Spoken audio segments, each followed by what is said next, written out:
Aprovechamos entonces en esta ocasión, vamos en la parte 3, diríamos, dentro de este segmento de la Constitución del Tabernáculo Metropolitano. Quisiera rápidamente hacer poder definir de nuevo, recordarle, yo sé que ha sido una semana, pero es bueno volver y recordar qué es una constitución y por qué tenemos una. Una constitución eclesiástica es un documento fundamental que establece la naturaleza, número uno. Número dos, propósito.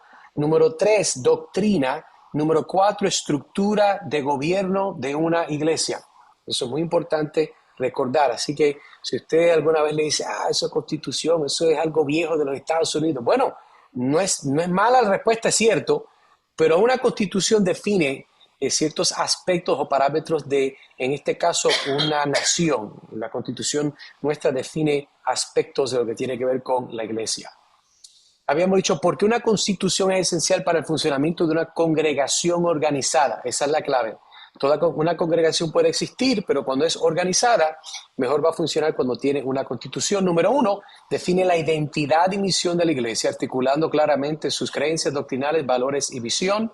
Número dos, detalla los requisitos y responsabilidades de la membresía, así como el proceso de disciplina y exclusión. Número tres, establece la estructura de liderazgo, incluyendo las calificaciones y deberes y proceso de selección de pastores y de diáconos. Número cuatro, especifica políticas clave con respecto a los sacramentos, reuniones, votaciones y enmiendas a la Constitución misma. Número cinco, aborda asuntos prácticos como la administración de bienes y el estado de proceso de disolución, y esto obviamente ayuda porque promueve la mayordomía y previenen conflictos legales. Así que es un repaso de lo que hemos estado viendo nosotros.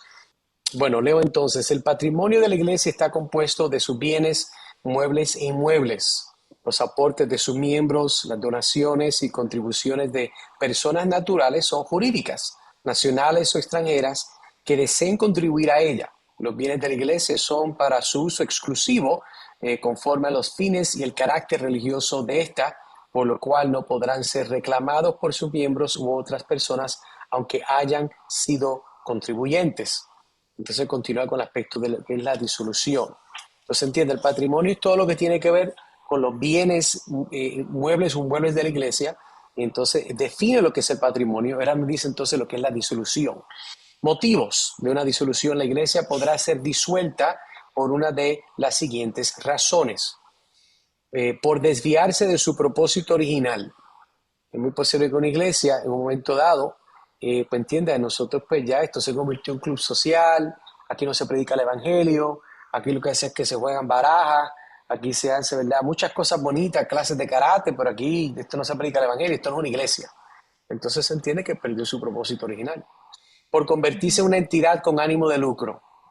Bueno, si fuera así, muchas iglesias que se llaman iglesias deberían disolver, que eso es otro tema. Tercero, por solicitud de las 3/4 partes de la membresía y la aprobación de los pastores. Es posible, y es difícil porque hay una tensión ahí, de que la iglesia pida que suceda, pero entonces también tienen que sus líderes estar de acuerdo. Entonces hay una tensión ahí y obviamente esperamos que eso nunca pase, pero está escrito de esa forma ya que entendemos que pues, hay un beneficio o hay una responsabilidad de cómo es que eso se va a funcionar. Eh, También está el aspecto, ¿verdad?, de que esto es algo que entendemos. Yo esperaría que hubiera oración. O sea, no es meramente vamos a votar para disolver la iglesia de Cristo. Entendemos que hay un aspecto donde esto es algo serio y el Señor obviamente no desea que ninguna verdadera iglesia vaya a disolverse. Continúa entonces dando el proceso de una disolución. Para disolver la iglesia Tabernáculo Metropolitano en Orlando es necesario convocar una asamblea general para este efecto. La decisión requerirá el voto de las 3/4 partes de la membresía de la iglesia. Luego de satisfacer, tengo que hacer una aclaración ahí, las obligaciones, lo que quede se destinará a otra institución que la asamblea elija sin ánimo de lucro con fines similares. Eso puede ser digamos, otra iglesia, otro ministerio, existe HeartCry, existe muchos ministerios que sirven, ¿verdad?, de una forma a otras iglesias o entidades que son sin fines de lucro.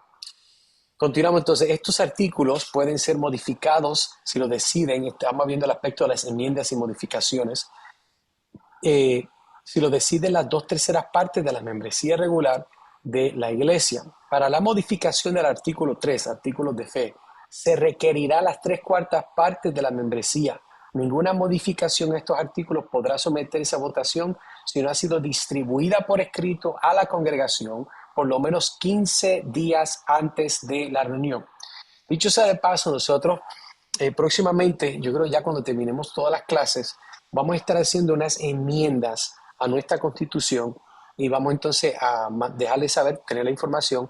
No son cosas que tienen que ver con doctrina, son cosas que tienen que ver con proceso. Por ejemplo, me acuerdo, una de ellas es, en nuestra constitución, si se acuerda cuando leímos, decía que una persona puede estar dentro de lo que se llama la lista de membresía, así esa persona no se apareciera hasta 6 meses. Entonces, en 6 meses esa persona se quita. Hemos entendido que tal vez originalmente hay razones por las cuales eso pudiera ser, pero vamos a hacer una enmienda a eso, ya que entendemos que un miembro que no se aparece en la iglesia por 6 meses es problema severo. O sea, y más cuando usted, ¿verdad?, los contacta y no le contactan, les escribe y no le responden. Una persona se pudiera atajar y decir, no, pero son 6 meses. Y yo con mucho amor le voy a decir, bueno, eso lo cambiamos. Si lo permite, ustedes nos ayudan a votar, ya que entendemos que eso no es saludable.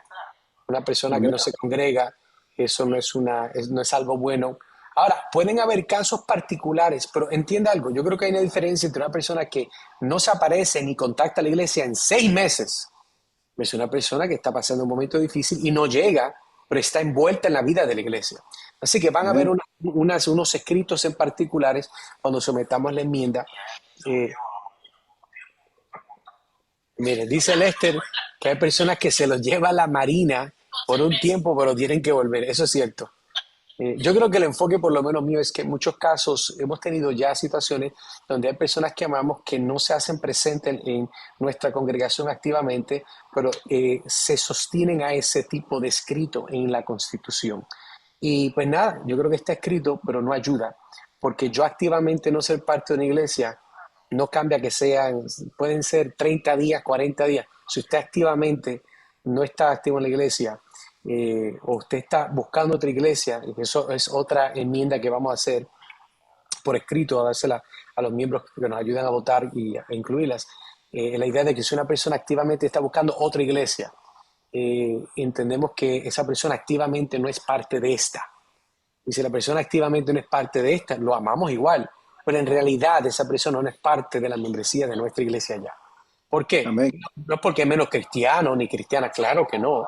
Pero en realidad nosotros nos comprometemos a un aspecto activo de la membresía de la iglesia. O sea, este aspecto de las enmiendas y las modificaciones son muy, muy, pero muy importantes.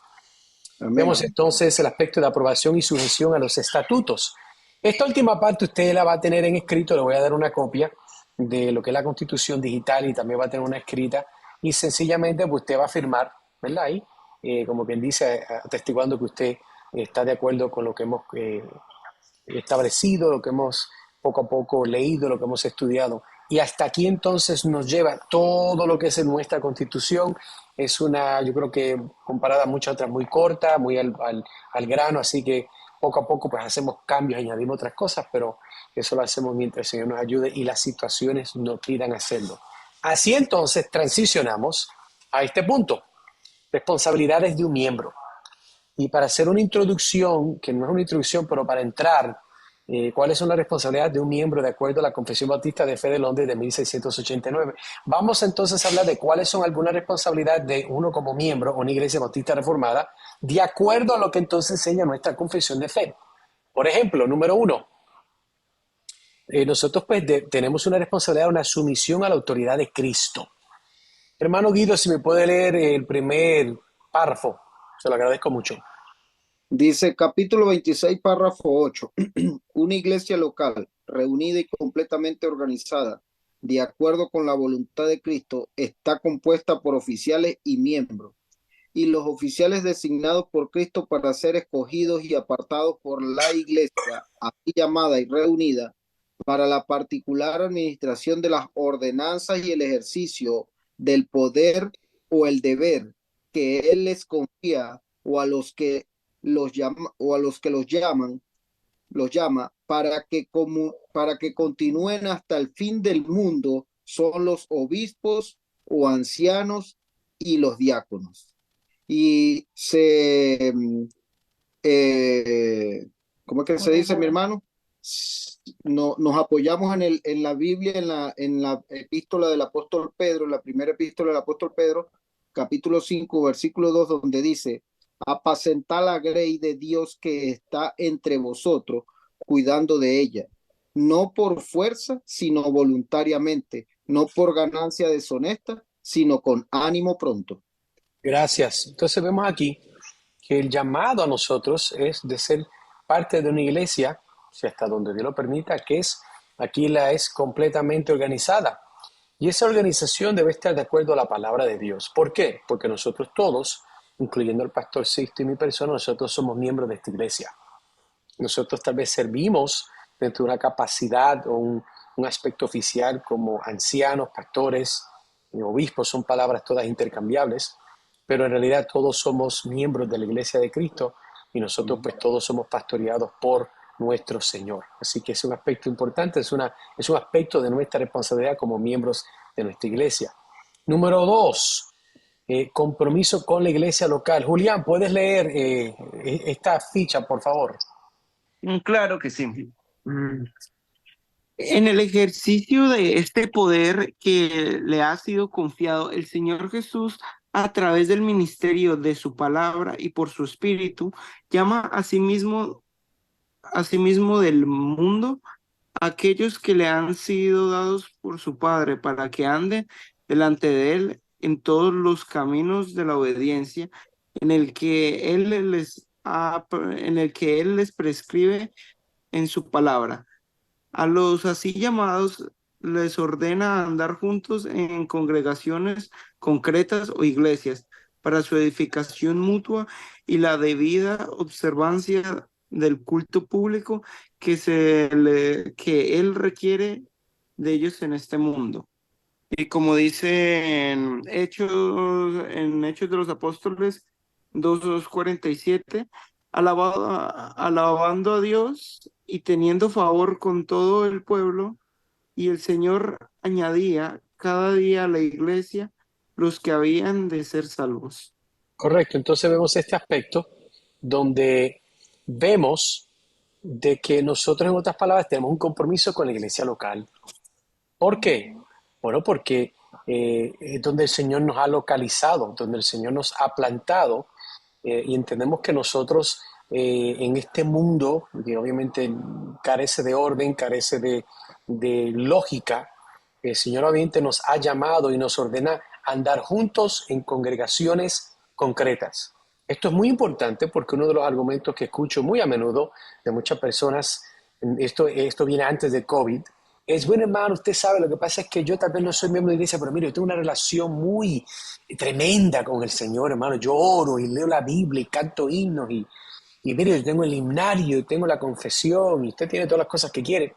El problema es que la Biblia nos dice a un hebreo, en la carta de los hebreos, perdón, nos da una advertencia que no continuemos las malas prácticas que muchas personas tienen de no congregarse. ¿Por qué? Bueno, número uno, comenzando con el Día del Señor. Usted el Día del Señor, si tiene una iglesia bíblica, debe de congregarse con hermanos en una iglesia bíblica en el Día del Señor.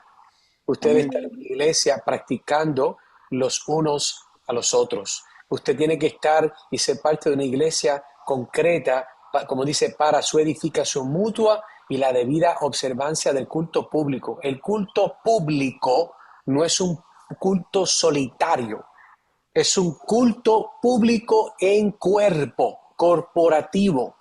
Y eso es algo que Dios requiere de su iglesia. Es imposible que usted diga, yo amo al Señor, pero yo voy a violentar con agresión sus mandamientos. El día del Señor es un mandamiento de separar el día de descanso para glorificar al Señor. Si usted obviamente no está haciendo eso por voluntad, porque no quiere, usted está mal, porque cualquiera de los 10 mandamientos son mandamientos morales. Y no guardar el día del Señor es una violación moral. Aún en los Estados Unidos, donde se da oportunidad de overtime, y escuche bien, yo no soy legalista, La Biblia nos dice, aún en el Antiguo Testamento, de que si usted tiene obviamente su toro y se le queda trabado allá en la esquina, ¿verdad? Usted tiene que ir a sacarlo porque esa es la forma que usted va a ganar dinero el lunes. Tampoco va a esperar que se muera el animal allá. O sea, hay un aspecto donde hay cosas que tienen urgencias, pero hay cosas que no tienen urgencias y en esos particulares nosotros mostramos el compromiso con el cuerpo que es la iglesia de Cristo, porque como dice Hechos 2:47, el Señor añade cada día los que han de ser salvos. Pero escuche bien, déjeme darle un poquito de balance. El trabajo no es meramente mío como pastor y desisto de pastorearlo, el trabajo es suyo también. La Biblia Amén. dice que ustedes son parte de ese cuerpo, ustedes parte de esa familia. Si nosotros tal vez vamos a dirigir en una forma, ¿verdad?, que tiene un poquito más demarcada la posición, pero es su responsabilidad de estar en la vida de sus hermanos, es su responsabilidad de ver cómo ellos están. ¿Se acuerdan en Génesis cuando Caín, el mal hablado, el malcriado, Dios le dice, mira, Caín, ¿dónde está tu hermano? Y yo no sé por qué Dios no mató a Caín, porque en este mundo yo le llego a contestar como Caín le contestó a Dios y mi mamá me parte la cara con una chancleta bien, bien buena, bien picante. ¿Qué es lo que le dice Caín? ¿Acaso soy guardián de mi hermano? La pregunta es sí. La respuesta es sí. Usted es guardián de su hermano. Y parte de su compromiso de una iglesia local es, tal vez no va a ser igual con todo, pero usted tiene que saber cómo están sus hermanos y sus hermanas de una forma apropiada. Eso es Amén. parte del compromiso para nosotros andar juntos en una iglesia local. Número 3, amor por los miembros. Vamos a ver aquí, Elías, si quieres, o Margarita, pueden leer esta ficha completa, se los agradezco, si les es posible. Sí, claro. Amor por los miembros. Capítulo 27, párrafo 1, dice así. Todos los santos que están unidos a Jesucristo, su cabeza, por el Espíritu y por la fe, aunque no por ello vengan a ser una persona con Él, participan en sus virtudes, padecimiento, muerte, resurrección y gloria, y estando unidos unos a otros en amor, participan mutuamente de sus dones y virtudes y están obligados al cumplimiento de tales deberes, públicos y privados, de manera ordenada, que conduzcan a su bien mutuo, tanto en el hombre interior como en el exterior. Dice así Juan 13, 34 al 35. Un mandamiento nuevo os doy, que os améis unos a otros, como yo os he amado, que también os améis unos a otros. El 35. En estos conocerán todos que son mis discípulos, si tuvieren amor los unos con los otros. Así que es importante ver de que nuestra confesión, pues, este párrafo existe y nos manda de que nosotros debemos estar unidos unos a otros en amor. ¿De dónde viene el amor? Del Señor. Primera de Juan nos dice, Dios es amor. Yo, y usted sabe que yo siempre tengo la cabeza llena de música. Me acuerdo de una canción que me enseñaron cuando era niño, que estaba en la escuela bíblica de los niños, que decía, Dios es amor, la Biblia lo dice, Dios es amor, vuelve y lo repite, Dios es amor, y nunca cambiará. En el capítulo 4, versículo 8, primera de Juan, ¿ves? Y sigue por ahí. De que para aquellos que no se acuerdan de muchos textos bíblicos, apréndaselo en música que nunca se lo va a olvidar. Para estar Amén. recordándose música del Conejo Malo y de Shakira y póngase a escuchar la Biblia y recuérdese. Sí, Amén. usted entiende lo que digo yo. Bueno, continuamos antes de dañarlo. El punto es el amor. Y Jesús nos dice que nosotros, la forma que el mundo va a creer que somos enviados del Padre por la obra del Hijo, es porque nosotros nos amamos. Y eso es una responsabilidad que Dios nos ha dado. Número 4, participación en la disciplina de la iglesia. Voy a leer yo. Capítulo 26, párrafo 12. Todos los creyentes están obligados a unirse a iglesias locales cuando y donde tengan oportunidad de hacerlo. Es importante aclarar, a veces donde no hay iglesias locales para unirse. Sencillamente no hay. Entonces usted no puede unirse a algo que no existe. Asimismo, todos aquellos que son admitidos a los privilegios de una iglesia también están sujetos a la disciplina y el gobierno de la misma, conforme a la norma de Cristo. ¿Entiende algo? No es conforme a la norma de Sisto ni de Nazario, no, es conforme a la norma de Cristo. Nuestro proceso disciplinario de Mateo 18 y otros textos es algo que viene de la Escritura. Eso es muy importante. Y nosotros vamos a participar en la disciplina de la iglesia. Mano Guido, ¿quiere decir algo? Que está ahí bendito, dándonos así. No, no, que le quería echar broma a mi esposa que me dice, no levante tanto la mano. Y le digo, ¿por qué? Porque si acaso salir globito, le digo. No, no, tranquilo. Esos globitos se ven lindos. Es mejor globitos que no bomba, así que eso es bueno. Claro, Dice, pero lo que estás hablando tiene que ver mucho o sea, tú sabes, el gobierno de la iglesia y nosotros, el compromiso que nosotros tenemos, eh, el anhelo de nosotros como familia de pertenecer a una iglesia, es porque, bueno, aparte que el Espíritu lo ha puesto, necesitamos ser pastoreados, necesitamos sujetarnos a los mandatos de Dios, necesitamos sujetarnos a sus ordenanzas, pues. amén. Y por eso Hebreos 13:17 dice, obedeced a vuestros pastores y sujetaos a ellos, porque ¿cuál es el beneficio de sujetarse a sus pastores? O en un mundo donde se cree que todo el mundo es malo, todos los policías son malos, todos los jueces son malos, todo el mundo es malo. Bueno, categóricamente, ontológicamente, cuando entendemos lo que es el ser de todo el mundo, si todo el mundo es malo por naturaleza, pero no todo el mundo es malo en ejecutando su voluntad. Pero en el mundo donde todo el mundo es malo, de acuerdo a todo el mundo, ¿verdad? Esta idea de los pastores es una donde las personas tienen resistencia. Ahora, escuche lo que no estoy diciendo. Yo no estoy diciendo sométase a cualquier persona que es pastor y le dice que tiene autoridad bíblica y lo haga ciegamente, eso es lo que estamos diciendo.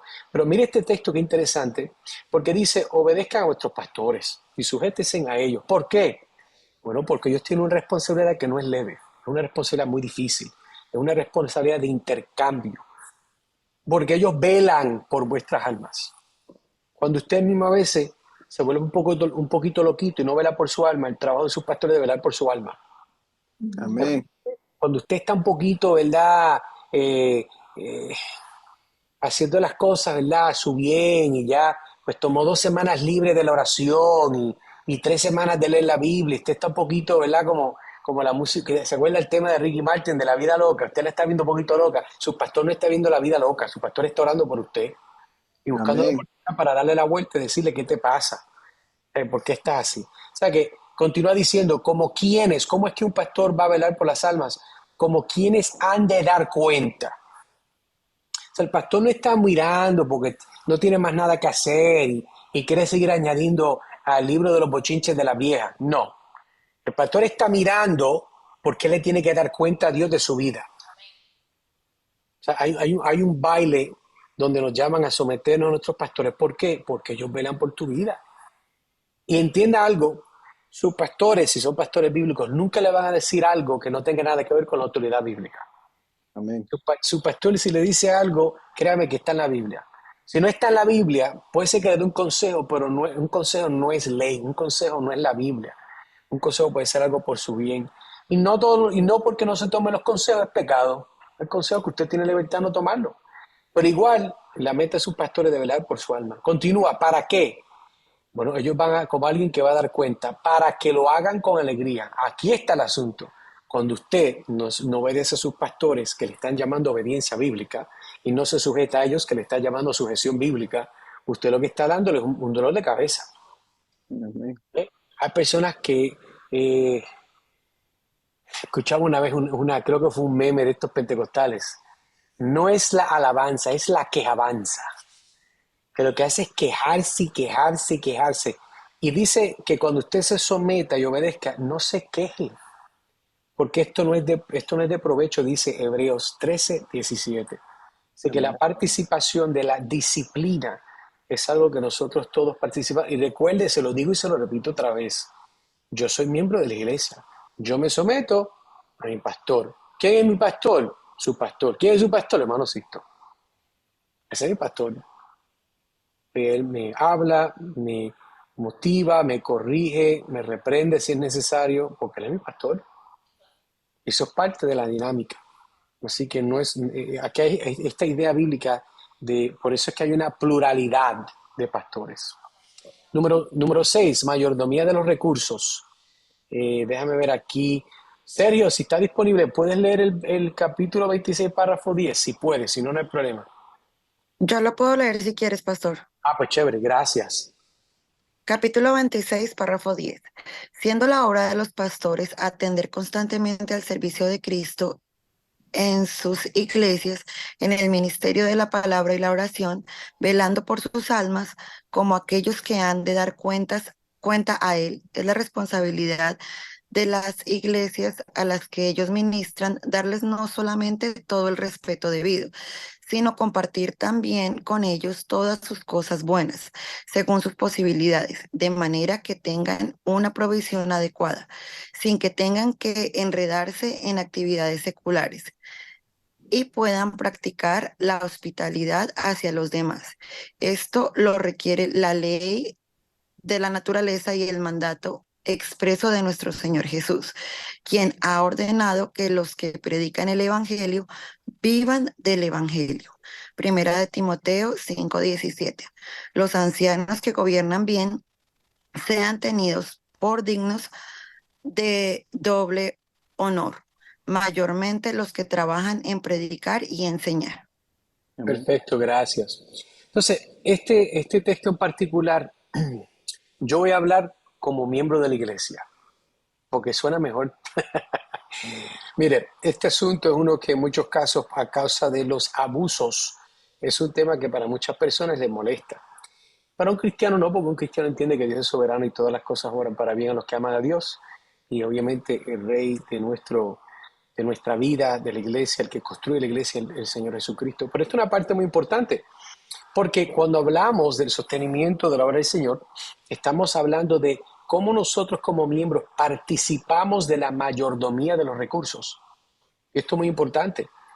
Por ejemplo, ustedes saben, porque no es secreto, de que yo actualmente pues estoy buscando trabajo. ¿Por qué? Bueno, porque en este momento, en la providencia de Dios, es una bendición que yo pueda, al igual que ustedes, trabajar. Yo soy bivocacional. La iglesia actualmente pues, nos da, como quien dice, una ayuda y gloria a Dios por eso, pero igualmente hay otras cosas que yo tengo que, ¿verdad?, facilitarle a mi esposa, a mis hijos, y obviamente al momento no le ha placido al Señor que nosotros estemos en una posición como iglesia financiera para hacerlo. Eso a mí no me molesta, a mí me enseñaron desde pequeño a trabajar. Así que yo tengo que pelear los mismos achaques que usted. Tal vez en este momento pues no ha aparecido la oportunidad próxima, pero el Señor que nos llamó siempre es el que provee. Si el Señor lo llama, Dios le provee, porque Dios no está en el negocio de hacer la gente ridícula. Dios no está en el negocio de estar burlándose de sus hijos en público. Hay gente que cree eso y está mal. Pero es importante entender que parte de nuestra responsabilidad en la iglesia es el dar. Y yo creo que es importante recordarlo. Hermano, ¿cómo lo hago? Bueno, usted siga lo que usted entiende de la palabra de Dios. La palabra creo que es clara. Hay personas, hay momentos particulares donde volvemos al ejemplo de la persona que se le queda trabado el buey suyo, pues hay momentos que usted no puede porque hay una emergencia, Dios conoce, pero usted nota, por lo menos, usted casi nunca, a menos que hagamos una serie algún día de finanzas, usualmente yo no hablo de dinero no porque le tenga miedo, a mí me gusta el dinero, yo estoy orando que Dios bendiga los negocios que tengo por el lado, y si Dios quiere que yo me haga millonario, pues gloria a Dios. Así entonces la iglesia no me paga nada y yo hago lo que yo quiero con el dinero y plantamos más iglesias en Cuba, en Colombia, en otros lugares. Todo requiere dinero. ¿Right? Los vasitos de café se compran con dinero. La silla que usted se siente el domingo la compró dinero. El aire acondicionado, si está muy frío o no, se paga con dinero. Todo se paga con dinero. Cristo le decía a Pedro, Pedro, vete al agua, coge un pez, saca la moneda y pagas tus impuestos y los míos. Cristo no le robaba a César ni a Biden, como muchos cristianos. No. Cristo pagaba lo que tenía que pagar. Amén. Y a Cristo le dijeron, y lo trataron de poner en un crucigrama. Y se acuerda que le decían, deberemos nosotros pagar, ¿verdad?, lo que es de Dios al César. Están tratando de buscar a meter a Jesús ¿verdad? En una camisa de 12 varas, y ¿verdad? Y Jesús que obviamente es perfecto, justo y muy sagaz. Mire, Cristo no era un estúpido. Cristo era un hombre controversial, pero santo al mismo tiempo. Hay gente que conoce los controversiales, pero los santos muy pocos. Y Cristo era los dos. Y Cristo le dijo, pues mire, Señor, esto es fácil. Él le decía, mire la moneda. ¿La cara de quién está en la moneda? Ah, de César. Pues mire, no hay problema. Usted dele, te voy a explicar esto porque esto creo que le va a ayudar mucho. Usted dele a César lo que es de César y a Dios lo que es de Dios. Usted pensará, wow, es que Jesús es tan profundo. No, Jesús no es solamente profundo. Jesús le metió una clase de machetazos a esa gente y se lo voy a explicar cómo. En ese tiempo el César se ve y se autodenomina como un Dios. Y Jesús dijo dos cosas. Número uno, paguen lo que le debe ese hombre, porque Dios ha instituido que ese hombre esté reinando. Sea cristiano o no, Dios le ha instituido que reine. Es mejor tener un gobierno que no sirve a la anarquía. Dos, Él no es Dios. Usted páguele a ese Señor lo que es de Él y usted déle a Dios lo que es de Dios. Y cuando dice Cristo, déle a Dios lo que es de Él, usted dése completito porque Dios le dio a usted la vida. Usted se debe total a Dios. Amén. Entonces, cuando hablamos de la mayordomía, que es un tema que a mí me gusta mucho, porque a mí me gusta lidiar con dinero, negocios, inversiones, todo eso me gusta. Esto yo creo que es heredado de mi abuelo, que también era pastor y misionero, pero era negociante. Entiendo que es importante hablarlo. Nuestras responsabilidades son de lidiar con dinero. Cuando nosotros damos al Señor lo que es del Señor, entiéndame y escúcheme, lo que la iglesia a veces carismática o la iglesia ultra, ¿verdad? Que enseña solamente prosperidad, que mucho, eso es triste porque deberían más hablar del Evangelio, porque la prosperidad bíblica es un tema literal. Pero nosotros debemos entender que cuando nosotros damos con corazón sin restricciones al Señor, con juicio, con entendimiento, esto no es de que dale a Dios 100 pesos y te va a dar 1000, eso es manipulación y el Señor reprende al diablo, usted no manipula a Dios, no, usted da como usted ha designado en su corazón, con liberalidad, generosidad. Créame que Dios ha sido fiel. Cuando usted es un charlatán, Dios le proveyó a usted. Cuando usted no servía para nada en este mundo y lo que hacía hacer a otras personas pecar, Dios le proveyó a usted. ¿Cuánto más si usted está en Cristo? Amén. De motivo para que se acuerde de que nosotros damos porque amamos al Señor. Y mientras nosotros damos, es posible que como el que da el poder para hacer las riquezas, de acuerdo a Deuteronomio, creo que es 28 algo, y Dios es el que da el poder de hacer las riquezas, pues entonces usted sea fiel. Y mientras usted es fiel, va a pasar como la parábola de los talentos. ¿Se acuerda que le había dado 1, 3 y 5? El que tenía 5 buscó otros 5. El que tenía 3 buscó otros 3. Y el charlatán aquel que era un cobarde, a un afeminado será tal vez, escondió el uno que tenía. Lo escondió y cuando el Señor viene a buscarlo, ¿a dónde está? Ay, es que el Señor tuve miedo y lo escondió. Pero pues lo hubieras puesto en el banco. Aunque sea el interés. O sea, aunque sea que no se lo coma la inflación. Eso es lo que Cristo está diciendo. O sea, esto no es nuevo. Esto no es nuevo. Pero, ¿qué pasa? Una persona cobarde que, como dice, ¿verdad? En Proverbios, el que dice, hay un león afuera, no voy a ir a salir afuera porque me come el león. La persona que no lleva ni la cuchara a la boca porque es tan vago, eso es lo que esa persona hace. Eso no es de Dios, eso no es una actitud de ganador, eso es una actitud de una persona que tiene Espíritu Santo, eso no es la actitud de alguien que tiene a Jesucristo como Señor. Así que somos responsables en el dar. Continuamos, 7, evangelismo y testimonio. Hermano Guido, léame esta ficha, por favor. ¿Lo leo yo? También, adelante, el que quiera. Lean ahí. Evangelismo y testimonio, capítulo 20, párrafo 2. Esta promesa de Cristo y la salvación por medio de Él es revelada solamente por la palabra de Dios, ni las obras de la creación ni la providencia. Con la luz de la naturaleza, revelan a Cristo o la gracia que es por medio de Él, no en forma general ni velada, igual como tampoco los hombres que no tengan una revelación de Él por la promesa del Evangelio pueden obtener una fe salvadora o arrepentimiento. Primero de Corintios 9, 16, 17. Pues si anuncio el Evangelio, no tengo por qué gloriarme, porque me es impuesta necesidad. Y ay de mí si no anuncio el Evangelio. 17. Por lo cual, si lo hago de buena voluntad, con promesa tendré. Por si la de mala voluntad, Recompensa. la comisión me ha sido encomendada. Tenemos que nosotros, hermanos, tenemos una responsabilidad, muchas gracias, mira, ¿de qué? De que los hombres puedan ser eh, remitentes del Evangelio. O sea, que personas como decía en Romano, ¿cómo van a oír si alguien no va y le predica? Pero ¿cómo van a ir si nadie los envía? O sea, hay una serie de cosas y usted como miembro de la iglesia tiene un compromiso de compartir el Evangelio. Nosotros, gracias a Dios, a los que estamos también un poquito más cercanos, estamos comprometidos una vez al mes para salir, vamos, tocamos puertas, compartimos el Evangelio, oramos por las personas, tratamos, si es necesario, poder facilitar algunas necesidades que puedan haber en ese momento. Tratamos siempre de estar dispuestos con una mano abierta para servir y dar. Pero es importante que usted entienda lo que dice el apóstol Pablo. Nosotros, si anunciamos el Evangelio, no tenemos por qué gloriarnos, porque nosotros no salvamos a nadie. Eso es como un cartero que se siente especial porque él está llevando la carta a alguien para que vaya a ver al presidente.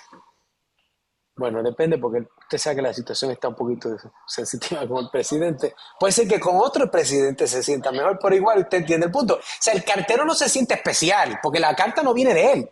Él sencillamente la va a dar. Y es igual con nosotros. Nosotros vamos a favor, como embajadores del Señor Jesucristo, para que hombres sean reconciliados con Dios. Por eso más tarde en el texto, mire versículo 16. ¿Por qué me es impuesta necesidad? Esta necesidad es una impuesta por el Espíritu Santo de que usted comparte el Evangelio. Escúcheme bien. El hermano Spurgeon, Charles Spurgeon, dijo: usted es o un misionero o un impostor. Usted no puede ser los dos. Usted o predica el Evangelio como misionero, o usted es opuesto misionero. Usted no puede ser cristiano y no ser un misionero. Usted no puede amar al Señor y no compartir el Evangelio. ¿Todos lo vamos a hacer igual? Claro que no, todos somos diferentes. Pero en todos nosotros que tenemos a Cristo debe de haber un fuego que sigue creciendo de compartir la palabra con otros. Mira lo que dice el versículo. Ay de mí si no anunciare el Evangelio. ¿Qué dice Pablo? Hermano, usted no entiende que le va a pasar tal vez a Pablo como le pasaba al profeta, que había un fuego dentro de él que lo iba a consumir. Pero también una realidad, ay de mí, ¿verdad? De la perspectiva de juicio. Ay de mí si yo no comparto tan hermoso evangelio. Ay de mí si yo me quedo un egoísta. Ay de mí de decir cuánto yo amo a Dios, pero no quiero que nadie lo conozca. Eso es hipocresía. Y hay que tener cuidado, hermano. Ay de mí si no anuncio el evangelio. Mira lo que dice el versículo 17. Por lo cual, si lo hago de buena voluntad, recompénsate. Hermano, si usted lo hace de buena voluntad, gloria a Dios, Dios lo va a bendecir. Amén. Pero si lo hace de mala voluntad, de todas formas le dieron la comisión. ¿Le gustó la comisión o no? Usted tiene que hacer algo que se la dieron. Amén. Eso es parte de nuestra perspectiva y entendimiento bíblico. Vemos a ver la búsqueda de la santidad. Margarita, si puede. Perdón, Julián, adelante. No, Julián, no, yo tengo una pregunta. Adelante. Yo que soy muy gallina y siempre cada vez que voy a hablar sobre Dios con alguien, a mí siempre me ha preguntado y es una cosa con la que lucho en mi mente de, ¿sabes? Equivocarme o dar las palabras erróneas. ¿O cuál consejo usted podría dar para las personas como yo que algunas veces tememos de avergonzar a Cristo con las palabras incorrectas o por nuestra propia, ¿sabes? Inteligencia de buscar e investigar más y leer más la Biblia para poder dar un buen consejo o sermón a a las otras personas para que lleguen al Señor? Bueno, número uno, si estás en Cristo, tú no le das vergüenza a Cristo. Eso es imposible. Porque tú eres la expresión de la obra de Cristo y todo lo que es una nueva criatura le da gloria al Padre porque es el alcance de la obra del Hijo. Pero aclaro eso. Aunque entiendo lo que estás diciendo. Y aun con todo eso, Dios no tiene vergüenza, ni a Dios no le da, como dice el puertorriqueño, Dios no le da bochorno de ti. O sea, Dios no se siente avergonzado. Ahora, la pregunta está bien puesta. Pero te contesto esa pregunta haciéndote otra. ¿Qué tanto miedo tuviste con la idea de, wow, me enamoré, Eso significa que me tengo que casar. Pero yo no me voy a casar porque es que yo, por más que lea, nunca voy a estar lista para ser una buena esposa. Obviamente no pensaste eso porque te casaste. Y cuando llegue el momento de tener hijos, ay Señor, no, es que no vamos a tener hijos porque es que voy a ser una tan mala madre que nunca voy a servir para nada. Nadie habla así, nadie. Pero interesante es que cuando hablamos de aspectos espirituales, todos somos súper precavidos. O sea, todo el mundo es una persona ultra cuidadosa. Yo diría, aunque entiendo el sentimiento y yo sé que no lo estás comunicando de esa forma, diría de que todo en la vida comenzamos ignorantemente diciendo y cometiendo errores y mejoramos. Aquí no Amén. hay nadie que salga por la puerta, ¿verdad? Una persona, o sea, nosotros no vivimos en el mundo de Marvel, ni de DC, ni de los muñequitos. Aquí todo el mundo se va a meter la pata en la boca y se va a ahogar. Aquí el Amén. asunto es ir y hablar y escuchar y hablar y escuchar. Vamos a ver si cuando yo esté allá el fin del mes, en mayo, el sábado, qué sé yo, nos vamos a un lugar público. Yo no sé si hay parques por allá donde ustedes están, porque yo nunca he ido allá, pero podemos Amén. sacar un tiempo, ir a compartir el evangelio, repartir tratados.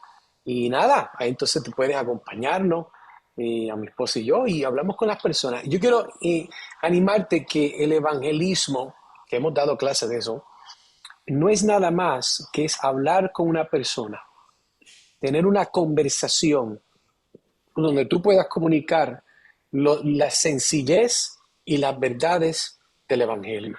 De que Dios es santo, Él creó el mundo, Él creó el hombre sin pecado, el hombre se embarró, lo dañó todo, el Padre manda al Hijo para que el Hijo viva la vida que el hombre no pudo vivir, Cristo va a la cruz para pagar por los pecados de todos aquellos que el Padre le entrega, y cuando nosotros por la gracia de Dios escuchamos el Evangelio y respondemos en arrepentimiento y fe, que es un don de Dios, pues nosotros somos también hechos parte de la familia de Cristo.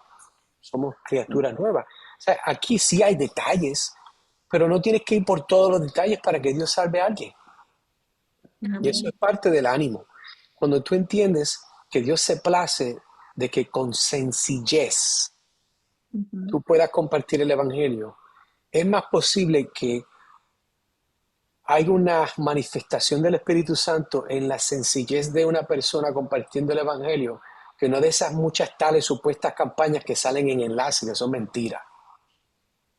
¿Por qué? Bueno, porque Dios bendice el corazón de alguien que quiere honrar a su hijo. Y tú no tienes que tener mucha educación para hacer eso. Tú no tienes que tener un grado doctrinal o de seminario. No, Él te ayuda. Pero hay gente que lo tiene y no le importa, porque ellos no aman al Señor. Así que entiendo la pregunta. Vamos a fichar un tiempo cuando vaya por allá con mi familia a compartir con ustedes. Y vamos entonces a ver con cuántas personas nos enredamos allá y le hablamos de una buena forma, no de una mala, nos enredamos de buena forma. Hermano Guido, adelante. Y después la hermana Mayra. Y como les digo yo, tienen una ventaja enorme sobre nosotros. Han escuchado y Dios ha abierto sus corazones al entendimiento a tan temprana edad. Esfuércense, sean valientes y disciplínense en por lo menos escuchar el Evangelio y oren siempre que Dios les dé la capacidad de por lo menos presentar, así sea con sus propias vidas, el Evangelio, o sea, siendo ejemplos para otros de la vida que llevan. Si otros les preguntan por qué viven de esa manera, muéstrenle, dígale, Cristo ha redimido mi alma, ha redimido mi vida, ha transformado mi corazón. Son palabras que le traen a algún tipo ¿cómo dice? Les despierta la curiosidad a muchas personas. Amén. No, y esa es la meta, que podamos animar a más personas para que ellos puedan también venir al Evangelio. Pero lo importante es de nosotros recordar de que el domingo predicaba de las calificaciones de los pastores de 1 Timoteo 3, del 1 al 7, y hay muchas calificaciones, pero de las cosas que Dios llama a un hombre de Dios a hacer, es sencillamente hablar la verdad sin miedo. Ujú. A la mujer de Dios igual, la mujer de Dios puede compartir el evangelio con otras mujeres, ¿verdad? Personas. Es hablar a las personas con el corazón en la mano, creyendo que el Dios que te salvó está dispuesto ahora mismo para salvar a esa persona. Amén. Amén. Amén. Y podemos hablarle a las personas de esa forma, A Ujú, veces que digamos un disparate de otro. Mira, si fuera por decir disparate, nadie va al cielo. Tanto Ujú. disparate la gente dice todos los días. Imagínate, si fuera por disparates, hay personas que Dios las ha salvado y estando en medio de la misa. Hay personas que han estado en medio de un servicio de los testigos de Jehová. Fueron, ¿verdad? A una iglesia de los mormones y estaban ahí, pero mientras tuvieron acceso a la palabra de Dios, no ujú. importando lo que el loco del frente dice, el Espíritu Santo tomó las palabras de la página, las metió en la mente, las conectó y reveló a Cristo. Amén. Amén. Así es como la gente Amén. es salva. Así que si Dios puede salvar a alguien en medio de una misa católica romana, Génesis te lleva la delantera porque tú no eres católica romana y tampoco eres, ¿verdad? No, no eres una padrina. Así que tranquila, eso lo vamos a atender cuando estemos por allá. Bueno, continuamos aquí. ¿Quién me iba a leer? Margarita, ¿verdad? Creo que era. Julián, perdón. ¿Quieres leer eso? Ok, déjame leer Gustón, que yo te siga. Bueno, dice, Gracias. búsqueda de la santidad. Capítulo 13, párrafo 1. Aquellos que están unidos a Cristo son llamados eficazmente y regenerados, teniendo un nuevo corazón y un nuevo espíritu, creados en ellos, creados en ellos en virtud de de la muerte y la resurrección de Cristo. Son uno más santificados de un modo real Personal. y personal, mediante la misma virtud, por su palabra y espíritu, que moran en ellos. El dominio del cuerpo entero del pecado es destruido y las diversas concupiscencias del mismo se van debilitando y mortificando más y más, y se van vivificando y fortaleciendo más y más en todas las virtudes salvadoras para la práctica de toda verdadera santidad, sin la cual nadie verá al Señor. Primera de Pedro 1:15-17, sino como aquel que os llamó es santo, sed también vosotros santos en toda vuestra manera de vivir, porque escrito está, sed santos porque yo soy santo. Y si invocáis por Padre aquel que sin acepción de personas juzga, si, según la obra de cada uno, condu, conduci- conduciosos en temor todo el tiempo de vuestras peregrinación. Que Dios bendiga esas palabras tan grandes, ¿verdad, Génesis? Que son difíciles de leer.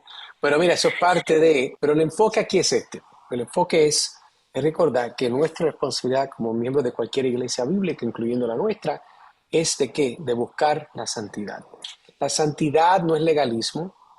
La santidad no es yo soy mejor que todos. La santidad, hay personas que piensan que es, si es una mujer, vestir como una monja o como una mujer allá, ¿verdad? De la India que tiene, ¿verdad? Que solamente se le ve aquí los ojitos. Eso no es santidad, eso es legalismo. Por eso esa gente no son libres, porque ellos no viven una vida santa.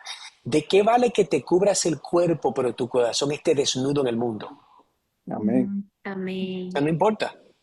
Pero el Señor nos llama a nosotros a vivir vidas santas, que nosotros podamos ser ejemplos de esa santificación que Dios está causando por su palabra en el Espíritu, a través de, por eso es que dice el verso, como aquel que os llamó es santo, en otras palabras, como Dios es separado. Recuerden que la palabra es santo no es solamente de sin pecado, es separado total de todo. Dios es separado totalmente de todo, aunque se manifiesta y es conocido en medio de todo. Eso es algo único de Dios. Es único de Dios, es algo trascendental. Pero al mismo tiempo, Nosotros debemos recordar que somos personas santas. ¿Por qué somos santos? Porque la palabra santa significa separado. Nosotros somos separados para la obra del Señor. Nosotros debemos de buscar separarnos más para la obra del Señor. No porque somos anticuados, no porque odiamos el mundo y nos creemos mejor, no. Nosotros debemos de vivir, puede ser algo que puede ser sonar, puede escucharse raro, se puede escuchar raro. Nosotros debemos de vivir una vida cristiana mundana. Me explico. Cristiana en el aspecto de lo que tiene que ver con el evangelio. Mundana de la perspectiva de que estamos en el mundo. O sea, nuestra cristianidad es una que se manifiesta en un mundo que es mundano. Por eso es que uso esa palabra como un adjetivo, mundano. Algo que no es santo, algo que es normal, algo que no es separado, algo que es regular. Nosotros somos gente santa, nosotros somos personas inmundas por la obra de Cristo. Aunque no somos perfectos, pero somos declarados por el Padre Santo. Continuamos. Oración e intercesión unos por otros. Leo yo, capítulo 22, párrafo 3. Siendo la oración con acción de gracias una parte de la adoración natural, la exige Dios de todos los hombres. Pero para que pueda ser aceptada, debe hacerse en el nombre del Hijo, con la ayuda del Espíritu, conforme a su voluntad, con entendimiento, reverencia, humildad, fervor, fe, amor y perseverancia. Y cuando se ora con otros, debe hacerse en una lengua conocida. Eso es para nuestros amiguitos, ¿verdad? Que todavía creen que Dios está hablando en otro lenguaje y nadie los entiende. Eso no tiene sentido. Usted ora en un lenguaje que nadie le entiende.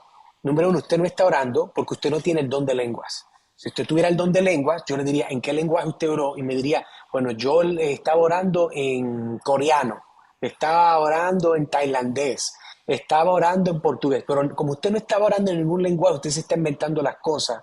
Y eso no agrada a Dios, eso es un relajo. Eso es una burla del don real que existía dentro del pueblo de Dios para poder traer la verdad de Dios a aquellos que no conocían la palabra de Dios. Específicamente, entienda algo, de una perspectiva de la revelación especial. Cuando la Biblia todavía no se había traducido a otros lenguajes, Dios le plació que gente hablara lenguaje para que escucharan el evangelio. Hechos capítulo. Existen ministerios como el que nos renta la facilidad, que se llama Wycliffe, donde el señor Wycliffe fue movido por el Señor para comenzar a traducir la palabra de Dios en varios lenguajes para que muchos conocieran del Señor. Pero en Hechos 2 no había otros lenguajes ya establecidos donde los judíos iban a hablarle a los gentiles. No, a Dios le dio la gana que la gente entendiera lo que decían los 120. ¿Por qué? Porque Dios quería que causara un fuego desde Jerusalén para afuera, en medio del censo, para que la gente fuera a sus países, a sus lugares, inyectados, cambiados, trastornados, convertidos por la palabra de Dios. Amén. Que debemos de orar uno por los otros. 1 Timoteo 2:1 dice, exhorto ante todo, dice Pablo a Timoteo, que se hagan rogativas, oraciones, peticiones y acciones de gracia por todos los hombres. Es una idea que nosotros debemos orar por todos. Es un concepto bíblico. Por último, respeto por el día del reposo. Leo de nuevo capítulo 22, párrafo 8. El día de reposo se guarda santo para el Señor cuando los hombres, después de la debida preparación de su corazón, mira lo que dice ahí, prepare su corazón. Yo se lo he dicho los domingos cuando damos la Santa Cena, hágalo antes del domingo. Prepare su corazón y de haber ordenado de antemano todos sus asuntos cotidianos. Hermano, el domingo no es para chequear si llegó el pago de la luz. Hermano, haga eso el sábado. El domingo no es para eso. No es que si hay una emergencia no la vamos a atender, pero si podemos, ¿verdad?, de antemano obviar eso, pues vamos a obviarlo. No solamente observan un santo descanso durante todo el día de sus propias labores, palabras y pensamientos acerca de sus ocupaciones y diversiones seculares, sino que también se dedican todo el tiempo al ejercicio público y privado de la adoración de Dios y los deberes que son por necesidad y por misericordia. Éxodo 20, versículo 3 del Antiguo Testamento, los escritos de Moisés dicen, acuérdate del día de reposo para santificarlo. Recuerda, la palabra santificar es separar. Recuerda el día de reposo para separarlo. 6 días trabajarás y harás toda tu obra, mas el séptimo día es reposo para Jehová tu Dios. No hagas en él obra alguna, ni tu hijo, ni tu hija, ni tu siervo, ni tu criada, ni tu bestia, ni tu extranjero que está dentro de tus puertas. Dios como que quería ser bien explícito. ¿Por qué? Porque hay gente que son tercas y le buscan la vuelta a las 7 patas al gato que tiene 4. Dios dice, ni tú, ni tu hija, ni tu animal, ni tu perro, nadie, el día del descanso va a hacer algo que no esté de acuerdo al descanso. Eso es muy Amén. importante. Pudiera hablar mucho más de eso, pero hasta aquí llegó el carrito de helado. Así que, hermanos, Dios les bendiga. La semana que viene continuamos y vamos a ver la confesión bautista de Londres de 1689, si Dios lo permite. Así que vamos a estar entrando en nuestra confesión. Si tiene tiempo, léala. Yo voy a tratar de cubrir lo más que puedo en 2 clases, pero no lo vamos a cubrir todo. Simplemente va a ser una introducción. Vamos a orar. Trino Dios y Padre Celestial, gracias por este tiempo, gracias por tu palabra, gracias por mis hermanos, mis hermanas, tú sabes cuánto los amo, es un gozo verles sus rostros, es un gozo escucharles orar, es un gozo verles leer, interactuar con nosotros, gracias por ellos, bendíceles, prospérales Señor en su crecimiento de tu palabra, en su relación contigo, que tu espíritu los guíe, les dé fuerza y los inspire a continuar viviendo vidas separadas para ti. Ayúdanos a todos nosotros porque nosotros necesitamos más de ti mañana de lo que necesitamos hoy. El mundo es malo, la carne es peor y el diablo no respeta. Guárdanos, Señor. Libéranos de aún de nuestros propios pensamientos. Bendice su descanso de mis hermanos y mi hermana, que puedan dormir, puedan ser regenerados en su descanso para continuar trabajando para tu gloria mañana. Y es porque lo pedimos en el nombre de Cristo Jesús. Amén. Y Amén.